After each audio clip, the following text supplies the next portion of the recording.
Monday Night Football provided a microcosm of last week's fantasy developments: a big injury, Alshon Jeffery, a big breakout, Boston Scott, and repeated production from an overlooked sleeper, Darius Slayton.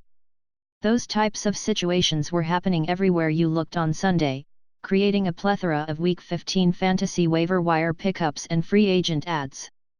Some obvious handcuffs stepped up: DeAndre Washington, Bilal Powell, Adrian Peterson, Ian Thomas.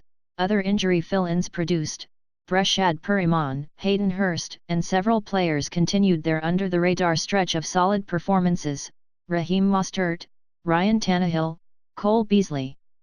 When you put it all together, there are plenty of players worth targeting during waivers and after waivers clear around 4 to 5 a.m. ET on Wednesday morning in Yahoo and ESPN leagues. And that's not even mentioning the Week 15 streamers. Our full free agent list is loaded with players set to benefit from favorable matchups in the fantasy semifinals. From QBs, Ryan Fitzpatrick, Gardner Minshew, Jacoby Brissett, to WRS, A.J. Brown, Zach Pascal, Kendrick Bourne, to Tez, David Njoku, Jeff Hoyerman, to D/STS, Chiefs, Seahawks, Buccaneers. We have something for everyone. Streamers are located at the end of the list.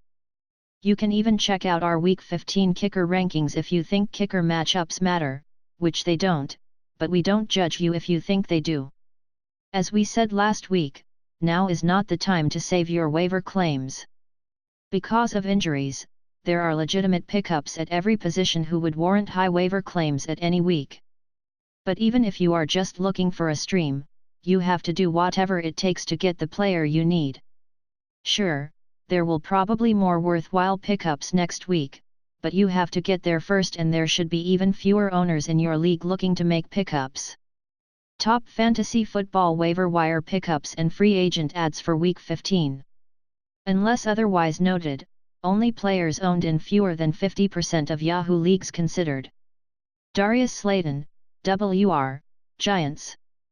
Slayton has been on this list before, and he returns after a dominating turn as Eli Manning's favorite receiver on Monday night. Slayton had a team-high 8 targets, 1 more than Sterling Shepard, 3 more than Golden Tate, catching 5 for 154 yards and 2 TDs. Slayton has averaged just under 10 targets per game over his past 4, and he's had 3 2-TD games in his past 6 contests. With the Dolphins and Redskins on deck for the rest of the fantasy playoffs, Slayton could be a major difference maker, regardless of who New York's QB is. Boston Scott, RB, Eagles.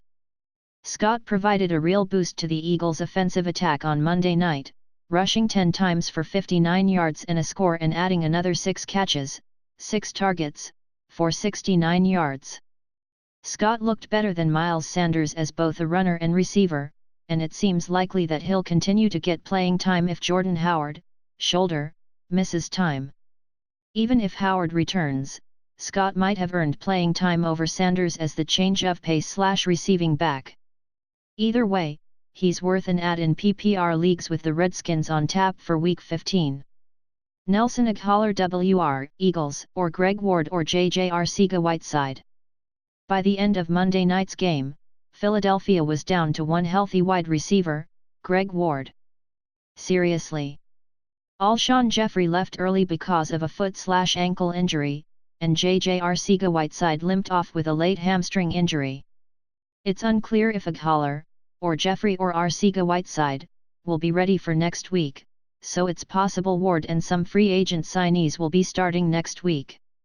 Maybe Ward is actually the guy to pick up here, who knows?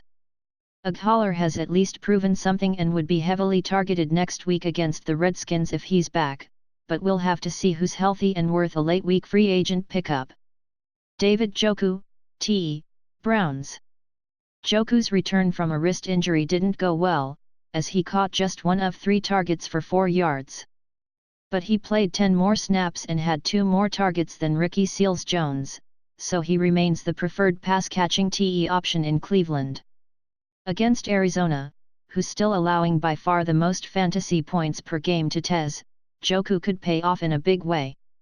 Tyler Higbee, TE, Rams. Higbee has turned in back-to-back 100-yard games in Gerald Everett's absence, and he gets his third straight favorable matchup, at Cowboys, in Week 15. Assuming Everett, knee, remains out, Higbee should be owned in all leagues and could easily be better than whoever you're starting at TE. Check our full Week 15 waiver list for additional waiver and free agent ideas, including top pickups DeAndre Washington, Adrian Peterson, Raheem Mostert, Patrick Laird, and more injury fill-ins and streamers for the second round of the fantasy playoffs.